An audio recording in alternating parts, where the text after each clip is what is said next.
mulumbe nti nakayana nnyo naye ku nsonga y'obubaka bwa paalamenti naddala ng'ekibiina kya National Unity Platform kizze. Waliwo bannabyabufuzi abanyiiga olw'enzija y'ekibiina kya National Unity Platform ne batakyegattako ate ne kitabasobozesa kudda mu paalamenti. So abadde nze mu classifying abantu abaatya yali yatya abaatya ebyobufuzi yali yatya wetuli kubanga ne muto gikwatako yagamba nti yali tayinza kutandika kulwana kubanga yali musajja wa mutima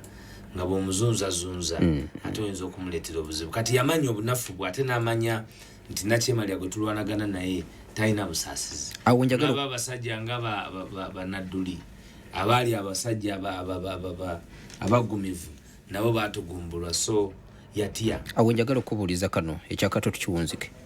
Bwe tulaba nga enteekateeka egoberera Kato taking over by the government, president n'agamba nti biiruze z'eddwaliro ngenda zisasula, Salimu Sali n'agamba nti eby'amaziika mu binkwase. Omuntu ali ku ludda oluvuganya gavumenti omujjuvu, awo gavumenti bemusasudde bulungi ndowooza. One, ekyo nze ate njagala kikulage ku ngeri ensi yaffe gyetali nteeketeeke kimala. Nti kyetaagisa muganda wa president ne head of state okuhandlinga expenses ezifaanana bwe zityo. Ate era nkola yaabwe yakudiibuuda obutasiima abalamu ne basiima abafudde. So ekyo tekikwewuunyisa ku gavumenti ya National Resistance Army. Kakati gye nusala abaziggyewa ssente takola ki? Sale talina mulimu yogera ogambye genosale ogambye genosale okubeera genosi mulimu somero lyawa egyo emirimu egyo giri personal sente zalocatingidwa ziba za gavumenti ezitalina accountability. Ekyo njagala nakyo tukikanyeeko. So nze ffe mu ndaba yaffe ey'ebintu newankubadde nti abadde nabo era si toyinza gamba nti abadde bamukola bulungi no kubanga medical expenses oli mu kuzoogerako ng'ojjukira bazisasule kati naye bwe twabadde mu lumbe era Honorable Nsereko ku banfaafe bayogedde butya waayisa ate omuntu bw'abanga abadde mu society n'abantu ab'enjawulo aba ayambiddwa ne b'otamanyi aba ayambiddwa ne b'otamanyi kati abadde mu nabitone abadde omuntu aluddewo mu field so alina abantu bangi nnyo babadde akolagana nabo b'omanyi ne b'otamanyi naye era waliwo yabuuzizza nti ku nvuma Kato gy'abadde avumamu NUP yeewunyiza Kyagulanyi anti bwe bukulembeze bw'omegatoluma ye president atatandika okubeera ng'ali piki ku nsonga za ubuntu. Okay. Bagiyita Power of Africa Radio 107.9 ekkula eri omutwe bulijjo. Programu eno bagiyita NAMWATULIRA. Njagala tuyingireko ku nsonga za Hamisi Kigundu. Mawulire otutandikidde sabbiiti eno ne we tugiwunzikidde ga mawulire galaga nti Hamisi alaga waliwo abaagala okumutta. Waiswa bino badde obigoberera? Mbadde mbigoberera okuva ku High Court. Hamisi bwe yawangula application gye yali ataddeyo nga contestinga legality y'aba creditors abaali bamuwa ssente ndowooza $1 million nga 11 ampuliriza ze biliyoni nga ndowooza 3.7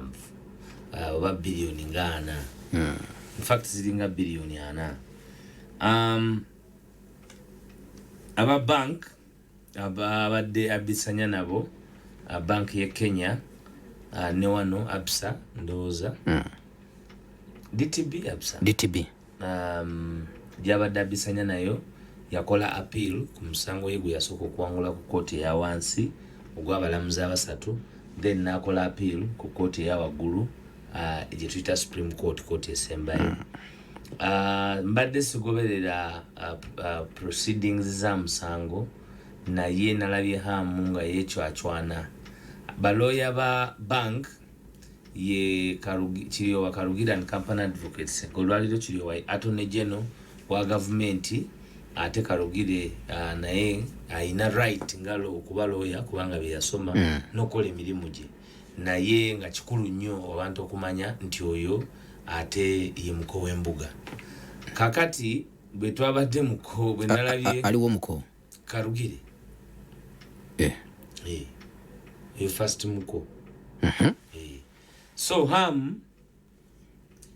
ngaita mu Women Company Advocates batekayo omusango gwabwe naye omusango ne gujja nga guwulirwa mu kooti esembayo ampuliriza kyebayita Supreme Court tewulira musango gwa first instance okujjako omusango gwa presidential election tosobola giwaabirayo musango gusooka okujjako mu musango gw'ebyokulonda bwe twawaaba so gino emisango emirala giva mu kooti eya wansi n'ebyo bawaba mu kooti eya wansi byo contestingako mu kooti eya waggulu toleeta bipya kati emisango egyo begitandikira ku high court osobola okucontestinga ensala ya kooti eyo gy'otandikiddeko tuyita the court of first instance in this jurisdiction ye high court mu kooti bbiri esooka court of appeal eno court of appeal abampuliriza etuula mu biti bibiri etuulanga kooti ejulirwamu naye ate netuulanga kooti etandikirwako mu kutaputa ssemateeka constitutional court kakati bw'ova ku eyo kooti nodda ku kooti ensukulumu gye bayita Supreme Court akulira Supreme Court yaba Chief Justice akulira Court of Appeal yaba Deputy Chief Justice akulira High Court ye Principal Judge kakati nabwe kityo hamu bwava eno mu mitendera gyonna atuuka ku mutendera ogusembayo naye nga ku Court of Appeal mu kujulirwa banka yawangula nti kituufu sente yali azibeewozeeko era yazifuna era abadde asaanidde era akyasaanidde okusasula alina okusasula hamu agamba nti naye bano bemugamba tebalina layisensi ekkiriza kuwola eya wano naye namugamba nti ba creditors bali identified and known kubanga ne bye baakola wali obimanyiiko era oli recipient and beneficiary ku proceedings za illegality ne bwoba yagadde ogyogerako so kooti eya waggulu mu kuwulira hamu n'afunamu obutakkaanya ndowooza nga bamugamba obanga alaba nti mulimu omukono omulala ogw'ekyuma ye gwe yagambye nti ye Supreme Court Chief Justice Owinyidolo nti Owinyidolo ali mukozesebwa mu musango gwe kooti we yagidde mwami hamu yabadde azze nga kooti erangiridde nti ezze ku olwo okubabulira lweririwo ensala yaayo kakati ate hamu ng'agamba nti mu kooti eyo ayinayo obujulizi obupya bw'ayagala okuteekayo era kooti egambye nti obujulizi obwo bwabadde ayogerako akomewo mu trial court eya high court awulirizibwe ku nsonga eyo naye nga tafulumye ku jurisdiction eyebyo bye yali awaabye so naabanga ne percentage bamugambye okusasula bamugambye amitinga ebitundu 5 ku buli 10 ku zirukanya y'omusango ekikulu kya byonna hamu kyayogedde kyekyokumutta n'ayogera n'abaagala okumutta yensonga gye tutayinza kuleka nga tetwogeddeeko ayagala okutta hamu ye Attorney General according hamu bw'ayogera yagambye nti bwafa amuse ye Karugire ne Kiryowa Kiwanuka Attorney General bigambo bya hamu kakati bwe tuba mu nsi ng'avunaanyizibwa ku mateeka ate yayagala okumizisa omuntu omusu tulina okuinterrogating ensi eyo n'abagikulembera okay Karugire hamu y'obujulizi yabugiwa nti bali be bagala twagala poliisi eveeyo awo twagalira poliisi eveeyo kuba omuntu hamu si muntu wa bulijjo ayinza okuba naye atidde buti anti poliisi eveeyo ekakase nti ebigambo byayogedde si kalebule kubanga yabyogedde mu kamera okay enkola eno ey'abantu aba NRA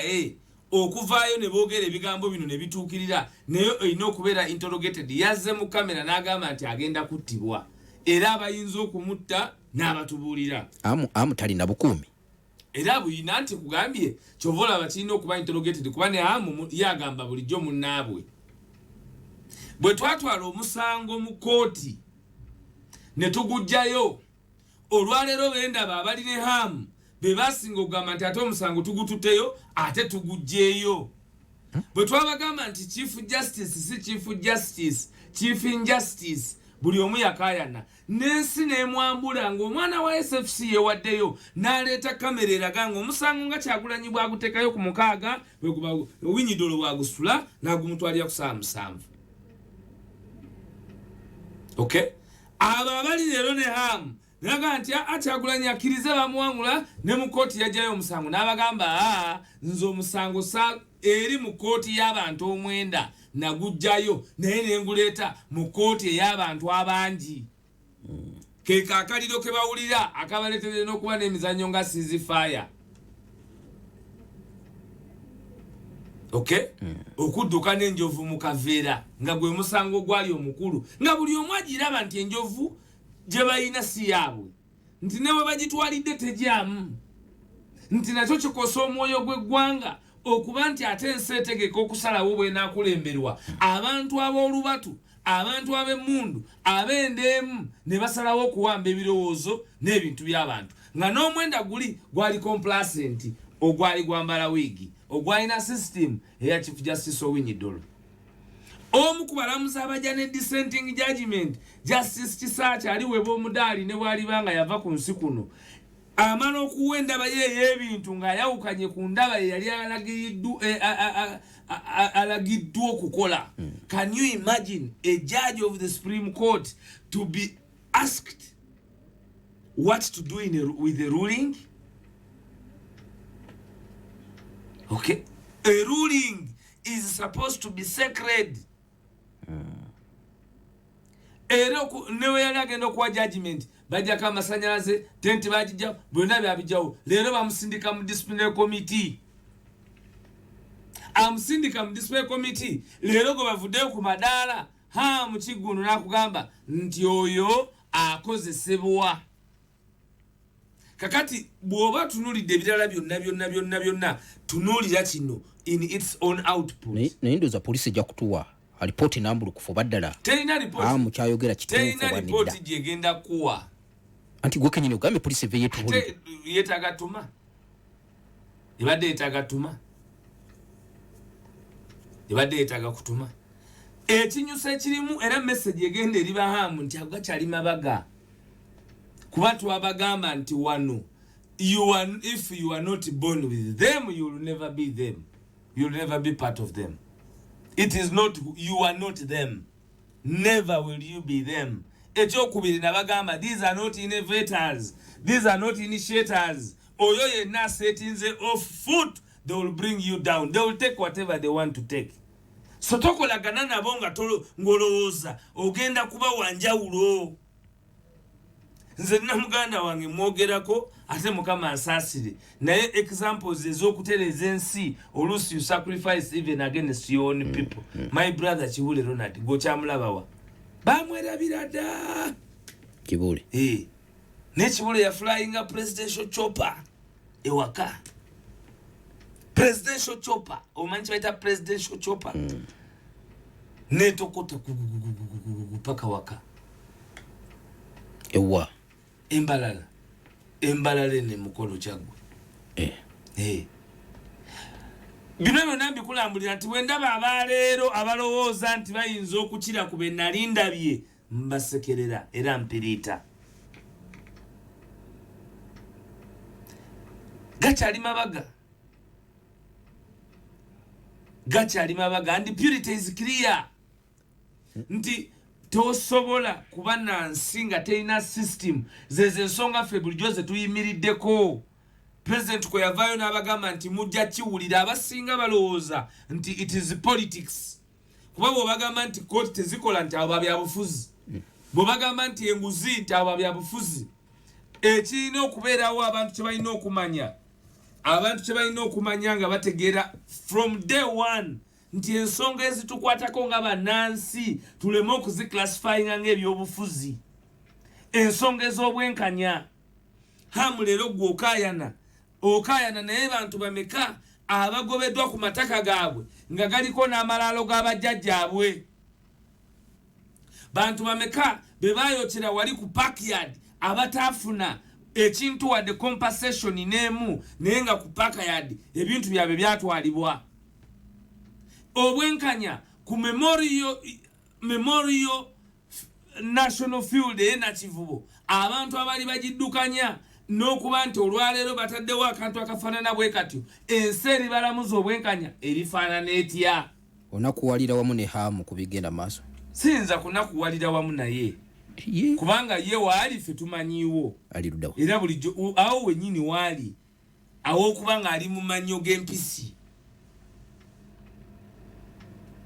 ng'ali mannyo gaki g'empisi tomusabira kuvunduka bizibu ebyo nga tetukyusiza mbeera ya Uganda nga tetwekembye ne tukwatira wamu abantu nga tulaba ebintu nga bwe tubiraba ne tuva mu kwebuzaabuza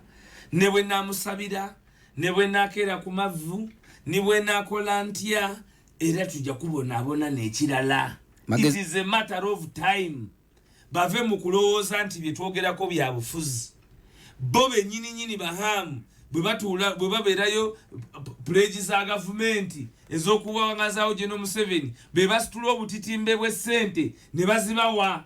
n'olira nti hamu yadde biliyoni 2 ziyambeko General Kaguta Museveni okukomawo gwe hamu ng'owaayo ta biliyoni 2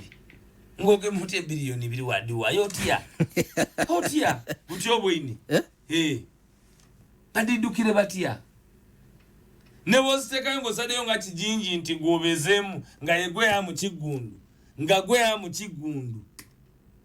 kati ate oba otya Kiggundu n'oba nga tolaba Meja Kiggundu yafaaki Kayongo Meja Kiggundu yafaaki bamanda Kiggundu eyali owa banka yafaaki ani yamwavuwaza owa Greenland banka Kayongo obimanyi totya bakuwulira eri ddamu ani yavuwaza Kiggundu eyali owa FDC embera yatuuka banka ne bazigala mu butuufu olwaleero n'ebintu byali ebya Green Bank ebya assets ebyali liquidated mu company mu babitwala ebya siiro ebintu by'abantu babibba magezi kigwa hamu tukiwunzika ekyo anti nkulaga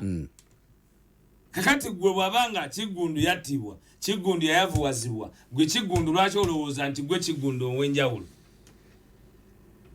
ate bonna banjawulo bonna bebamu bonna bakiggundu baswaba bonna baswaba oli yali Kiggundu ani Meja Kiggundu Muhammad Kiggundu Meja Muhammad Kiggundu Kiggundu yali Kiggundu ani ona Hamisi Sulaiman Kiggundu Dr. Sulaiman Kiggundu yaliko yeomu kuba yamba mu kukyusa sente za Uganda nga Museveni azikyusa okuzijja mu siringi emiliyoni okuba yakasanvu okucreatinga economic stability ne yamaliriza bamukubye je mutima ng'ebintu bye byonna babitutte ng'alinga omusajja ataaliko boss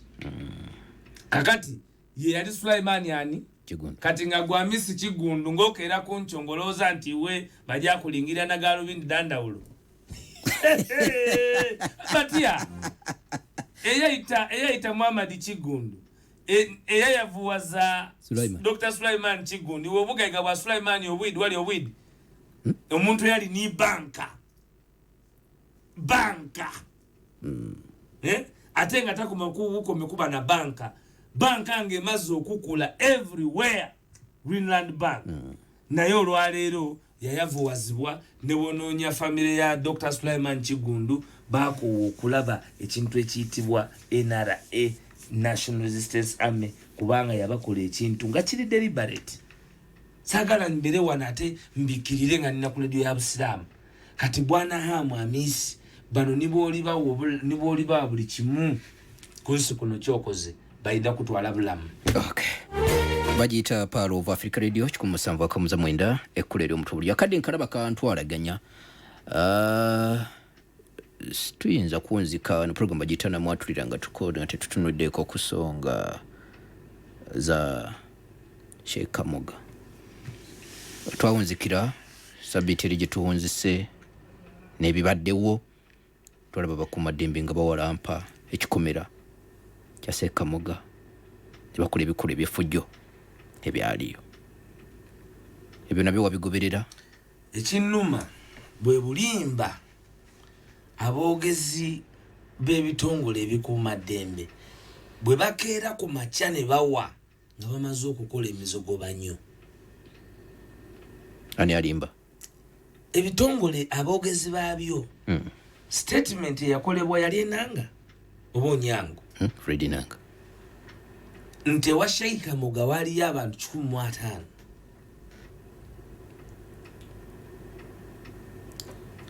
era ne bakwatibwa ne batwalibwa mu ngeri y'amateeka kubanga bali batendekebwa bya kiyekera. Ebigambo ebyo buli we mubyogera nti ne mu nsi yaffe bali eri abantu abasobodde okutendekerayo abayekera nabyo bigambo biwaawaza ensi.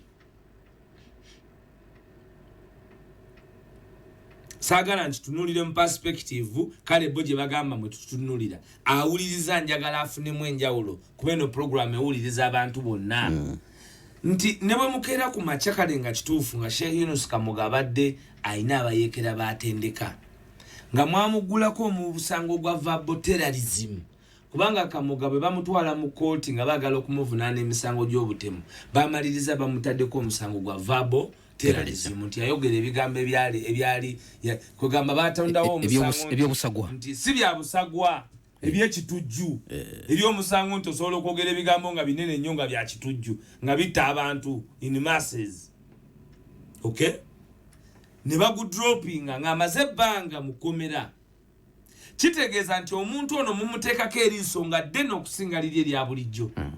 era tayinza kusobola kukuŋŋaanya abantu basukka 5 nga temumanyi babakuŋŋaanyiza ku lwaki. Gwe baawa obwogezi bw'ekitongole kya poliisi n'ojja n'okakasa ensi nti mu maaso ago amanene ge twabawa agagendamu obutabalika 7 buli mwaka mu mbalirira y'eggwanga gathering intelligence and others nti omuntu gwe mwali mu classifiers nti alimu enkola y'ekiyekera gwe mwavunaana verbal terrorism ali identified by security nti olwaleero mulumbeewe ekisooka ne mulinya bulinya kikomera temulina budde busobola kufuna warrant of arrest search warrant temulina budde buyinza kufuna warrant of arrest even when these institutions that we are talking about are your own institutions muzicorruptinze to the latter naye bwe kijja mu kumenya amateeka you don't follow an inch of the law. You don't follow an inch of the law. When you are going to break the law, you don't even have a slight appetite to say let us follow a little to the nitty-gritty of the little laws that can be there to at least preserve the sanctity of our constitution. Kuma waliwo semateeka. If you're choosing to do the worst, do it a little bit in the realms and the willingness of the constitution. Ogendayo kyali kyetagisa kusooka funa warrant arrest oba search warrant. Search warrant. Okay, kubanga teri yawa muntu lukusa kumenya mayumbu ku nyumba ya muntu kuwalampa kisenge kati bw'okiwalampa nga kiriko amasanyalaze bw'okiwalampa embwa n'ogwa wansi n'ekuluma bw'okiwalampa abantu ne bakuba amayinja era abantu abajide muleya mwawukana mutya ne mumenya geeti ne mumenya nyumba worst of all ne mulimba eggwanga nga the events zibaddewo muzimanyi zibadde brutal to humanity. They clobbered younger people, minors. Government security team which professionalism has bwebatuula ne bakola akakiiko Chris Bakiza report I mean Julius 17 report I remember very well that report. It was around 99 or beyond. 17 reports yali very clear ne bagamba nti they are restructuring the police olwo bajja police mu mikono egibadde emituufu naye nga giri prejudged with olw'okuba waliyo system ineptness nti abaali bajja baali tebamanyi ntambula ya mirimu ate ne babakwata ne babawo obuvunaanyizibwa kubanga ebyo byonna biva ku bukufa kw'omugenzi yali omuvuzi w'emmotoka ez'empaka era naye yali kigundu. Okay? Professionalism gye mutugambye ebbanga lyonna yeeno. Police mwakoma mu kugiwa uniform za njawulo teya bulaka ebibombola eyebiki eya yellow eya green eya chi eya white mwako makwekyo Waiswa ebyamateeka ze Okay. sibimanyi bulungi ne bakwata abantu ekyo ekyokuwalampa waggulu kimenya mateeka emirundi 2,000 n'omuntu eyakulembera operation alina kuba mabega wa mitayimbwa gwe osobera otya OC station oba otya ng'ekifo ky'otwala okukyasesinga olina kuwalampa kikomera wali olabye wa poliisi ekola ekyo wambia mimi poliisi kyeyo efaanana bwekyo era guba musango kikaaki tebakomaawo nga bagudde mu kikomera ne bakola ebyabaka gw'ensonyi ebyo bye bakola abantu nga tulaba ku kamera gye batamanya ate ebirala bye bayinza okuba nga bakolera mu busenga omwo bye tutamanyi ne baklobaringa abantu olwaleero poliisi yennyini yatadde ekwata ina omusajja gwe yakutte olw'okuba yakuba mukazi we olw'okubba embaata okay poliisi ekwata abantu era ne bacharging omusango gwa assault ogw'okukuba omuntu ti omuntu bwakukuba aba amenya etteeka yo yennyini ng'erina penal code erina rules of engagement erina buli kimu ne balumba amaka g'omusajja ne bagwa mu maka g'omusajja ne bakuba abaana b'omu makaago omusajja alina emyaka 6 omuntu yenna ng'okuza olina emyaka 6 oli expected okubanga ewakaawo bw'oba ng'olina muku ng'oli bossi oteekwa okuba nga ewakaawo obaawo n'abantu abasukka 6 abasajja abedda baana 10 buli omu azaala baana 40 kanana yazaala 99 so nokeera ku makya omusajja omuyisiraamu abaana amakaana abakyala 4 nga sheehi ku levo ye n'omuganda omukubira okuba n'abantu 30 mu kikomera kye 30 ffe twakulaba haji tumanyi babana tulina haji bamuyitanga haji oba wasi erinnya ndyerabiire oba yali haji wasiwasi nga ne mu kukyala ku ssomero batwala ntamu bwetuuka ku ssomero ne babegako ey'omwana oyo ne bagimuwa ne bagenda kusomera eddala kubanga alina abaana bangi and in Africa we live with extended families. In Africa we don't live like bazungu kuba tetuli mu spaces ntono ayinamu ku sente kumpi family yo nagikuŋŋaanya ate ono munaddiini mulyoyi wa myoyo agoba amastani asomesa Kurani akola ebintu bingi nnyo kitegeeze weena kuba ntabiro y'abantu temugenda kweno generation kutubuzaabuza nti oyo mumufudde nti muyekera omuyekera diro mwali mulese bwina amulumiriza titujja kutya bintu bino bayongo ffe baatutuma titujje tube banjawulo tutaase ensi yaffe gw'omuntu gw'oclassifyinze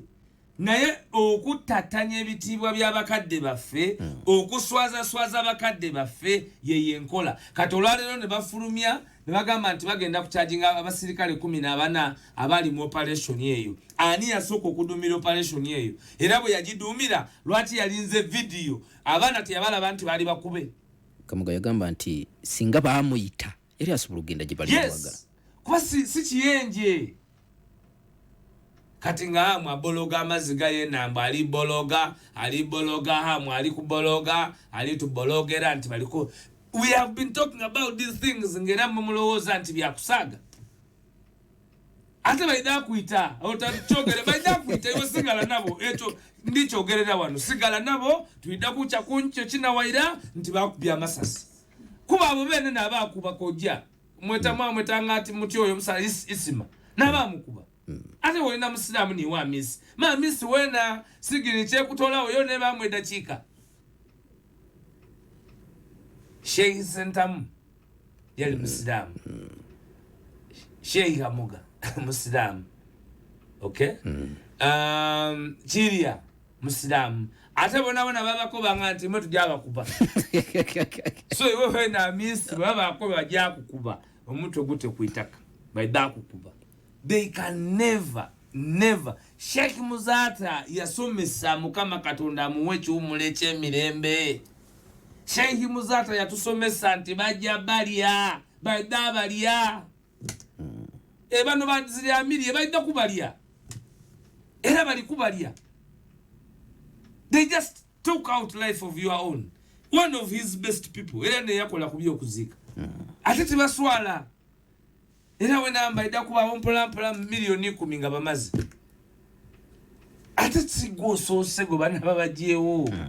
Hey, Kasiwukira yafira mu accident ewaka.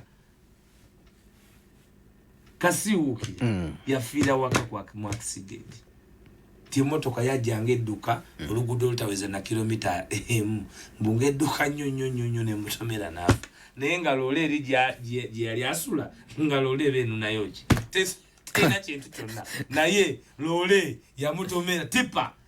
Eri gye yali asula tewali musenyu. Teri mayinja, teri yo bimuli, teri yo kintu kyonna, teri nabasenguka nti bali banonyeyo bya kusengula. Lero ole ya tipa ya veri nekola ki na misi nani. Kanzije katono tandikira wenyini bagita Power of Africa Radio. Abaana n'abazzukulu mwenna Palo FM. In an age of advanced technology. Kumusa mkatonyeze mwenda. Ekula ly'omuntu wa bulijjo. Okay. Bagita Palo FM 107.9 ekula eri omuntu wa bulijjo. Nze Kayongo Hakim ndine Alex Waiswa Mufumbiro. Tutunulira ensonga ennene ezigenda maaso mu ggwanga. Akadde nkalaba katutwalaganya tusigaza ndozi dakika nga 3-2. Waiswa leero ndabye ekibadde ku kitebe mu sayiniza abazanyi abapya. Ekibiina kyakola ebyobufuzi kubanga kibiina kya byabufuzi ate kye kibiina ekisinga obuganzi mu ggwanga Uganda. Abantu bangi nnyo baagala okutwegattako mu ngeri yonna era bangi abamu batandika n'emirimu nga batwegattako olw'enzirukanya yakyo. Nakiddukanya nakikulembera mu watutumu ate muntu ayimiridde ku mazima. Gwali eyo abalowooza nti byakakana naye mutuuka namwe ne mubiwulira nti tebiggwanga kubanga bagezezaako nnyo okusiga ekifaananyi nti twapondoka. Baali balowooza nti talituuka kalulu. Bwe baatuuka kalulu ne balowooza nti okumubba kyekiriba ekyangu. Bwe balimala okumubba abantu bali mu kyawa ne bamuvaako. Naye abantu bakyawa batya gwe babba nga balaba akyalemezaamu. So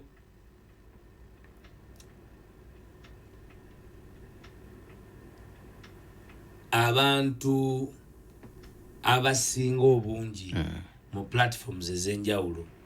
bandyagadde okulaba nti benyigira mu kibiina ekikuto mu muli ogw'enkyukakyuka. Obulumi bw'abantu abasinze okutwegattako kwe kwetegereza okumala kwe bakoze nga ensonga ezikwata ku ubuntu ku bantu bannayuganda zetwogerako entakira tezivuddeewo ate ne balaba nga tusigadde ensengeka yaayo, enkwata y'emirimu n'enkwata y'okulaba nti ensi yaffe tuginunula mu mikono gy'abatanyana ngamba abaagiwamba nga bakozesa bannaffe bo nga baakola kutuuka ku kyabwe nti edda mu mikono gy'abannansi nti ye rallying point ey'amaanyi esindiikiriza abantu bonna ab'ebule n'obweya okwegatta ku kibiina kya National Unity Platform. Mu bo abatwegasseeko mubadde mu omwami Alhaji Waswa era Haji Waswa nkutumidde nnyo ensonga gy'okoze si ya bulijjo.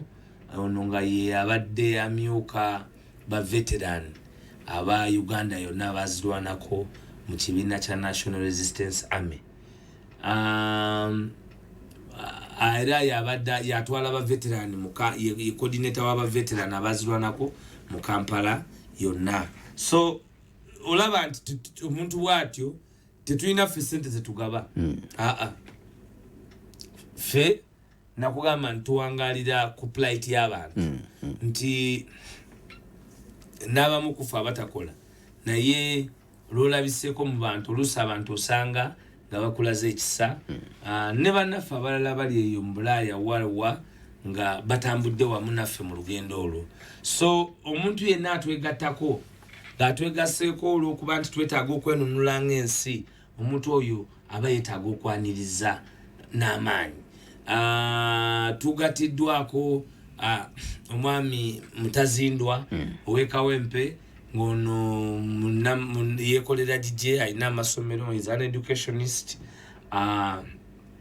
yesimba weka wempe ku ticket ya Forum for Democratic Change kuba meya naba nga kwata kya kusatu oli mwami Haji Waswa yakwata kya kubiri kuba meya ku ticket ya NRA. So bobanga wa NRA yakwata ekyokubiri OFDC yakwata ekyokusatu bonna bazze begase mu team kitegeeza you are collecting your galacticals. Abantu bano bajidde ddala ate nga beyambudde ebibi badde batambulira mu ebbanga lyonna era kaadi ze NRM n'emidoozi gye NRM batayire bwawo ate bambadde gire gyakyagulanya nga nti naye nga twali twasobwa dda nti omusajja nga nti eriyo wayambadde t-shirt yakyagulanya n'agiwulira nga yonna emwengere n'emisuwa nti ayere yabaire mweyayero musana gumwokya gumutuuka munda gumutuyanya gonoti makerenda aina yekibiina kya National Unity Platform. So ninako enjagala kubuuza mwami chairman Nyanzi twagala okumwebaza kubanga yakuta omumuli mu kulaba nti recruitment process eno egenda maaso mu bifo ebyenjawulo ate ago gakyali mabaga ninako enjagala kubuuza Waiswa NUP enaakola gwa kusosonkola bibiina bya banne ye tiimu eriwo tiimu yeriwo ye tiimu eriwo musukuula ye tiimu eriwo ye tiimu eriwo ate katuli mu transfer window abasambi bettanira bateekayo empapula kati tiimu ya Madrid ogiraba buli asamba obulungi mwayagala okuba bagita team of galacticals kati ya NUP mu byobufuzi kubanga yeri kusaidi y'abantu maanyi g'abantu anti yo nyangu nyumanyi g'abantu bwoba totambwire na maami g'abantu niwo man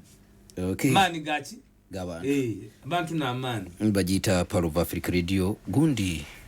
yakomyawo ebyakunga bamukube emboko nabivaako ate nga leero ayanjudde nti alese mutima okuva ne mwenaalemu yamukuba